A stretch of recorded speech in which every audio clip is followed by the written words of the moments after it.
மன அழுத்தத்தை குறைக்க உதவும் சுவாரஸ்யமான உண்மைகளை பார்க்கலாம்.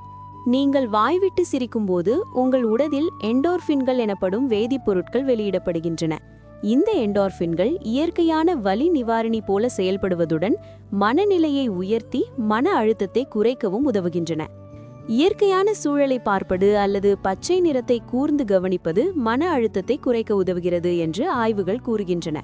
நீங்கள் பூங்காக்களில் அல்லது தோட்டங்களில் நேரத்தை செலவிடும்போது உங்கள் மூளைக்கு அமைதி கிடைத்து மனசோர்வு குறைகிறது. மன அழுத்தத்தில் இருக்கும்போது ஒரு வேலையை தள்ளி போடுவது ப்ரோக்ராஸ்டினேஷன் பெரும்பாலும் மோசமாக பார்க்கப்படுகிறது. ஆனால் நீங்கள் ஒரு பெரிய வேலையை தள்ளி போட்டுவிட்டு சிறிய ஆனால் முக்கியமான வேறொரு வேலையை செய்ய ஆரம்பித்தால், உதாரணமாக வீட்டு வேலைகளை முடிப்பது அல்லது உடற்பயிற்சி செய்வது, அது சுறுசுறுப்பான தள்ளி போடுதல் என்று அழைக்கப்படுகிறது. இது உங்களுக்கு ஒரு சாதனை உணர்வை கொடுத்து பெரிய வேலைக்கான அழுத்தத்தை குறைக்க உதவும். இந்த ஃபேக்ட்ஸ் பிடித்திருந்தால் சேனலை சப்ஸ்கிரைப் பண்ணுங்க, லைக் போடுங்க. தேங்க்யூ.